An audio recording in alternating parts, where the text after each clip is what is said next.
This is True Crime Arizona, an Arizona's Family Originals podcast.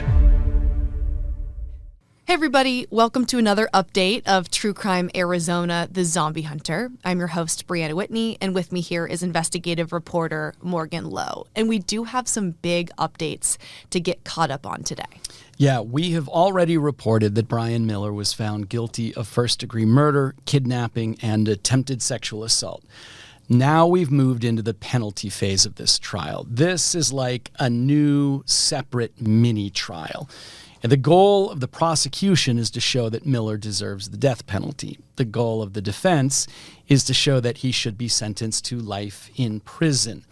Both sides do this by introducing witnesses who will testify either against Miller or for him. Again, it's like a mini trial. But in this situation, it's sort of less about facts and more about feeling. What did Miller's actions cause the victim's family? And maybe how did his childhood or things out of his control maybe drive him to do what he did? And the most powerful moments in the penalty phase so far came right away when prosecutors introduced testimony from two witnesses who we hadn't heard from yet, Linda Brosso and Jill Bernas. Linda is Angela Brosso's mother, and Jill is Melanie Bernas' older sister. Now, they were not physically in court. They made their statements through a virtual link. We could not see them, but we did hear their voices. And these were what is known as victim impact statements. They are written or oral statements made before sentencing, which describe the emotional, physical, or financial impact the victim or family members of the victims suffered as a direct result of the crime. We're going to play each statement for you here in full, and we'll start with Linda Brosso. Just a quick note, the recording started about a minute into her statement, so we will pick it up in progress. There is now a hole, a void, an empty space. Instead of exercising at the gym, skiing, riding her bicycle, and enjoying her beloved job, Angie is spending eternity in a box. Instead of seeing Angie on her birthdays and holidays, or any days, I sit at the cemetery. On her 22nd birthday, I called Angie to say happy birthday, but was told she was missing. She was later found murdered by the defendant. Angie will never have another birthday. She will never feel the joy of finding true love and having a wedding and family. I will never be able to plan her wedding. I will never have grandchildren. The defendant stole her future, her innocence, her life. Because the defendant murdered Angie, I will never be a grandmother, and this is the end of our family name. I don't have the joys that other mothers have. We don't celebrate holidays anymore, not Christmas, not Thanksgiving, not birthdays. Why? Because Angie won't be there. When I got remarried, I had no wedding reception. Why? Because Angie had said to me, Mommy, when you get married, I'm coming home to give you away. The defendant ended Angie's life and ruined my life and the lives of her father, her family, and her many friends. I keep waiting to wake up from this horrible dream, the dream that is this tragic reality, in a dark, empty hole without the light of my life. My sweet, smiling, happy, kind daughter, Angela Brosso. Angie made everything more fun just by being there, always happy, helpful, with that little piece of gum, showing with her big smile. When the defendant murdered Angie, he took all that away from me. I don't know anybody who didn't love Angie. She got A's in high school. She got 100% on her college entrance exam. She loved her classes. She loved her friends. And she loved her family. And she cried with joy when she was accepted by her first employer. Angie had friends from the East Coast to the West Coast because she went to college numerous places. The defendant broke my heart, ruined my life, took all hope and light from me and my family. The hole in my heart is so big and empty. The defendant took my future. Because of him, there is no end to the pain and loss and emptiness and loneliness. No, it does not get any better with time. He took the future of our family name. Some of Angie's last words to me were, "I want to give you away at your wedding. And I can't wait to see you at Christmas, Mommy." I am not the same person I used to be. I was the luckiest and happiest person I know because of my wonderful Angie and her beautiful attitude toward life. I am now the saddest, loneliest person that I know because of the loss of my wonderful Angie. The defendant took my reason to live, my reason to laugh, my reason to love. I now live a lonely, sad, empty life without much to look forward to. Angie won't be calling me to say happy birthday, Mommy. Merry Christmas, Mommy. I met the man of my dreams, Mommy. I fell in love. He asked me to marry him, and I'm engaged. Can you help me plan my wedding? She won't be coming to tell me about her honeymoon. Or, Mommy, I got the promotion at work. Or, we're going to have a baby, and you're going to be a grandmother. I'll never again get to hold her hand and kiss her smiling face. The defendant snatched my rare, precious butterfly from the breeze and killed and mutilated her. I mean, you can only imagine the pain a mother has suffered, and you can hear it in her voice after so many years. And again, we had not heard from Linda Brosso before. These families were not big in the media, so this is really the first time we've gotten to hear from her. Morgan, you were in the courtroom when these were being read. What was the feeling and what you took away from hearing her mom speak? It was dead silent in the courtroom as her voice echoed across the court. I looked at Brian Miller when this was happening, and in normal testimony on a normal court day, he would sort of either look straight ahead or kind of look over to his lawyer or take notes. On this day, he was looking sort of ahead and down, just sort of staring, not straight down, but ahead and down, and there was no animation in his movements or anything. He was still. Unfortunately, I could not see his face because he wears glasses and he wears a mask, like a COVID mask. But he was definitely, not moving around or anything. And you could tell the seriousness of what these women had to say and how it was affecting the courtroom. Linda Brosso, she gave us an intimate account of what this devastation caused to her life. She referred to Angela as Angie. I think that Angela's boyfriend, who testified in the beginning of the trial, referred to her as Angie, but this is the only other time that we've heard her called Angie. Linda Brosso said the family no longer celebrates holidays.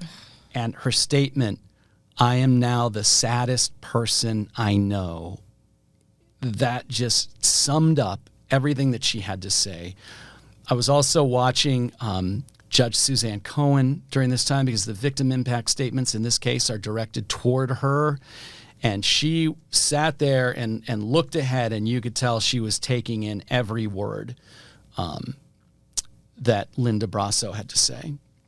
It's so hard to hear a mother be in that amount of pain for this long. And I can't imagine it. It's a situation nobody ever wants to be in. I mean, it's a nightmare. But I also think it was brave of them to recount this as they did. Yeah, they've had 30 years of waiting to be able to speak in court to address this. You could tell that her statement was written out. She was reading it. The week before, the prosecutor said that the victim family members were still working on the victim impact statement, so that this was something that they put so much of their time and effort into, and it was really, really powerful. And next, we heard from Jill Bernas, who was Melanie's sister. And you may notice that Jill's tone was a little bit different. She brought up different impacts that the crime had on her life and the lives of her surviving family members. My name is Jill Bernas Canetta. I am Melanie Bernas's oldest sister. I share this statement with you today on behalf of the Bernas family, my parents Mike and Marlene, and my siblings Mike and Christy. On September 21st, 1993, the defendant took Melanie's life. He took a piece of our lives that night as well. My siblings and I were in our early 20s at the time. Melanie was the baby of our family, a typical, inquisitive, energetic, outspoken teenager with high hopes and big dreams for her future, which she was just starting to pursue. A beautiful soul who stood up for kids she saw being bullied, even if it meant being bullied herself. A smart, responsible, caring daughter who was an independent thinker, strong in her opinions, and ambitious. Melanie was a cool little sister and a true friend. For 30 years now, we've had to live without Melanie because the defendant murdered her. We live without her smile, her hugs, her humor, her lively conversation, her ideas, her companionship, her support, and her love. Words cannot even begin to describe the level of excruciating pain we experienced with the news of her horrific death. Thoughts of her being alone and helpless, and the fear she must have experienced being pursued and attacked by a stranger. The guilt we felt for not being there to protect her. The anger we felt at the pure evil inflicted upon her, and the images that filled our minds of her being stabbed, dragged through the dirt, raped, throat cut, chest carved into, and when the defendant was done with her, carelessly throwing her into the canal. For months after, we experienced the pain of waking up every morning thinking for a split second, maybe it was a nightmare, then realizing again, it was real. The absence we feel in our lives never goes away. We have had gaping holes in our hearts for 30 years. In the early days, it was not wanting to get out of bed because we were overwhelmed with sadness and not wanting to face the reality of our lives. The fear of looming holidays that you just have to skip in order to get through. The pain that comes with her palpable absence at family events, singing happy birthday to an empty chair each year on her birthday, and repeating the same Melanie stories over and over to our kids and grandkids because that's all we have and that's all they will ever know of their Auntie Mel. We won't get to see or celebrate her graduation, see her achieve her dreams, see her get married and welcome a new member into the family, sit around the Thanksgiving table and talk sports, debate politics, watch cool Auntie Mel spoil our kids, and have more cousins to hang with in our family. The defendant stole all of that from us. Although we were relieved when the defendant was apprehended after 21 years, we then had the new experience and trauma of having the face who killed our sister to complete the images in our minds. That revelation and the trial process forced us to relive the entire incident again 20 plus years later. We understand the legal system, the goals and objectives of each party, and appreciate the rules each party needs to operate within and during the process. Nonetheless, this process takes its toll on the victims, and we would be remiss if we didn't include it in our victim impact statement. This case took over 7 years to go to trial. This is a case where the defendant documented an entire plan that clearly laid out what he intended to do and DNA linked the defendant to both victims. The Arizona Victims Bill of Rights provides victims a right to a speedy trial. Unfortunately, our right is always second to the defendant's right to properly defend himself.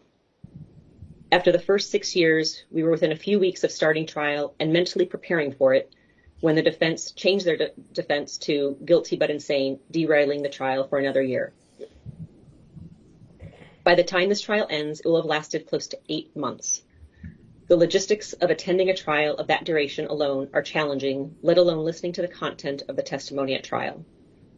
We had to find an extra 4 to 5 hours a day in order to be there for our sister and our daughter. Missed work, always being late, not showing up completely to our other personal engagements. Every single minute that we had to focus our attention on this case was more the defendant took from us. More precious time away from our families, our jobs, our lives, and more pain. It goes without saying it was extremely painful to listen to the graphic details of our sister's death, but it was just as difficult during other parts. Watching the defendant sitting there, very much alive, hearing about his wedding, child, travels, social life over the last 20 years, something he deprived Melanie of. Hearing the same testimony over and over and over about the same traumatic events the defendant experienced in his life, not one of which came even close to the trauma he inflicted upon Melanie and Angela. If you happen to join the trial at any time after the first 2 weeks, you'd have thought the defendant was the victim in this case. Also hearing a licensed doctor testify under oath that Brian's trauma self was in much better shape at the time of Melanie's death because her murder wasn't as bad. Your Honor, you explained last week you found Melanie's murder was cruel, but not unusually cruel, and there was no mental anguish as intended in the aggravation statute. Again, we totally understand how the aggravation phase works and that you need to interpret the statute in the context of other case law. Please understand, these discussions are agonizing to listen to. It is one thing to sit there in a courtroom in the light of day with a dozen adults, security, discussing an incident that occurred 30 years ago to someone you know only from a picture and try to determine how many minutes she was alive and where it fits in established case law. It is quite another thing to put yourself in the shoes of a barely 17-year-old girl, alone, far from home, being preyed upon by the defendant. No one knows with certainty how long Melanie was alive after being stabbed. The defendant's goal, as stated in his own documented plan, was that he wanted to have sex with the young girl while she was dying. No one knows how much time transpired before she was stabbed when she knew she was in danger. We would argue for a young girl being pursued by someone with a knife in the dark, even 30 seconds is a hell of a long time. This trial also brought to light new information we had not been aware of prior that was confusing and disturbing. Missed signs and or lack of action that could have been taken to prevent the defendant from harming more people. Missed opportunities to solve the case faster. People with knowledge that could have come forward that chose not to. We have no doubt that all the professionals who worked on this case put their heart and souls into it, and we can only imagine the challenges they faced. And we appreciate, looking back over 30 years, hindsight is 20/20. But we call this out because we find ourselves praying for some glimmer of hope, blessing or positivity that can come from these senseless deaths. Something to improve our system to prevent future tragedies. If this is so, then finally, just finally, our healing process might really begin. And we owe it to Angela and Melanie to do better. Across our entire extended family, we have experienced emotional, physical, and financial impacts over the years from the death of our sister and daughter. Stress, anxiety, nightmares, concentration issues at school and work, missed school and work, impact on relationships, on our health, abandoned plans, moves out of the state of Arizona just to get away, counseling sessions, and other coping mechanisms. Your Honor, we were looking for two things during the trial that were important for us to be considered: accountability and remorse. Is the defendant taking accountability for his actions, and does he feel any remorse? We did not see evidence of either. To the contrary, he pled guilty but insane, which, had he been successful, would have eliminated any punishment. And what came out in the testimony was that the defendant can't accept he did what he did. He can't accept he did it because it would be too difficult for him. There was certainly no sign of regret nor any apology for all the damage he has done and pain he has caused.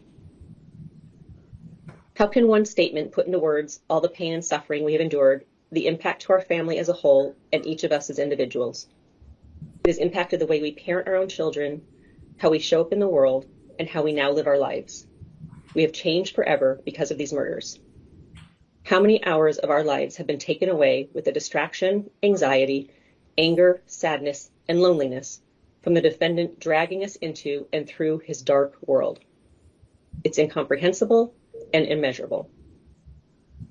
Finally, we want to take the opportunity to thank the team of prosecutors for their countless hours of work and preparation they put forth to bring this case to trial and get a guilty verdict, our victims' rights attorney for her guidance throughout the trial, and the Phoenix Police and Kathleen Fitzpatrick, who helped solve this case after so many years.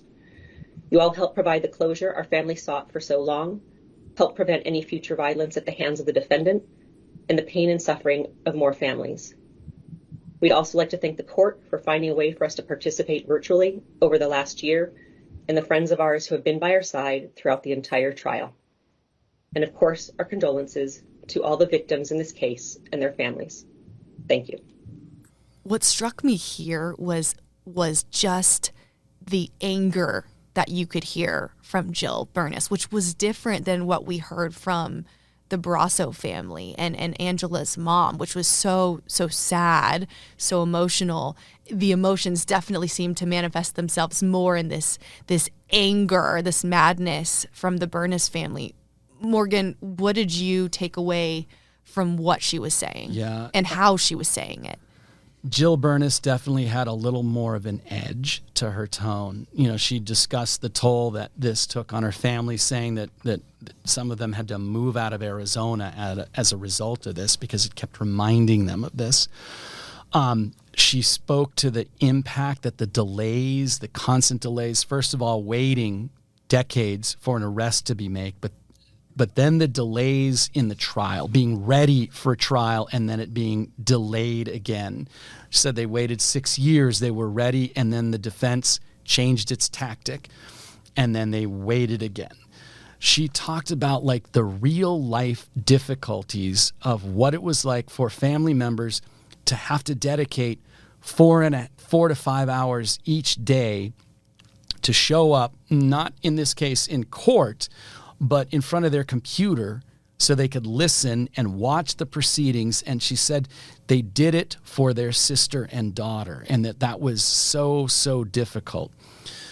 She also really sort of brought to the forefront what it would be like to listen to this trial and the defense case of this trial as a victim family member and listen to Miller being treated as a victim. She said if you started watching or listening to this trial a month into it, you would think that Brian Miller was the victim here.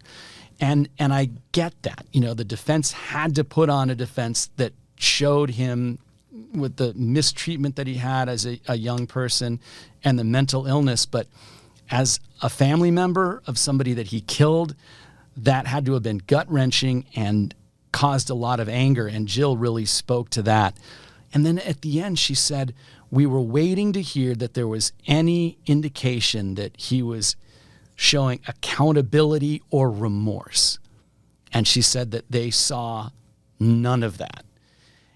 And at the end, there was one other little factor here that stood out to me. Neither of the victim family members referred to Brian Miller by his name. They called him the defendant. They would not give him that. It was the defendant. And I thought that was a very subtle but very powerful statement in referring to him that way. Yeah, absolutely.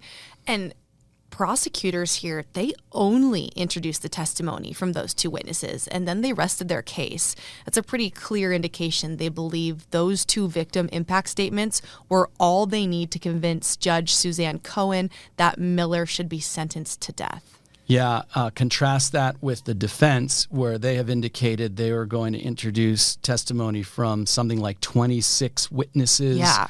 The prosecutors gave that, had those two victim impact statements Right after the second one was done, the judge said, let's take a 15-minute break.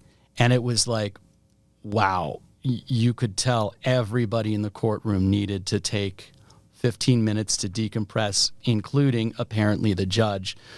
Then we moved straight into the defense portion. The defense took over and began introducing witnesses who spoke on Brian Miller's behalf. But we are going to get into that in a future episode. At this point, it appears that the trial should wrap up at some point in mid-May. The question I have, and I think you probably know the answer to this, but those two victim impact statements, we hadn't heard from them during the trial. But this was new.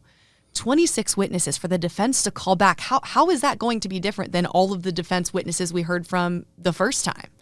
Yeah, so with the penalty phase, it's sort of a combination, but as we said, sort of we alluded to earlier, the trial is sort of about fact. This was a fact, that was a fact. The penalty phase is more about feeling. At least you are trying to convince the decision maker, the judge here, that this person should either be spared from the death penalty or given the death penalty. So there's a lot more emotional testimony.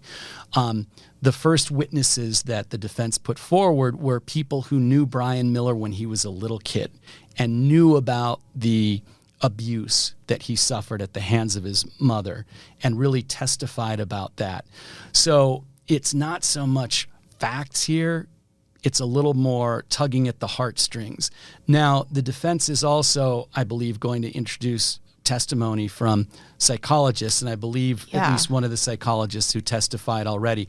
I am curious to hear how that testimony will be different than what it was in the trial, but as we've spoken about in previous episodes of this podcast, it was so clinical in the trial. This, I expect it to be a little more heartfelt and a little more like, give this person pity. And the final question that we are all asking is, will Brian Miller himself testify? I mean, that would be huge. This would be the place for him to do it, to sort of throw mercy at the court. I don't know. I mean, there are arguments for that and there are arguments against it.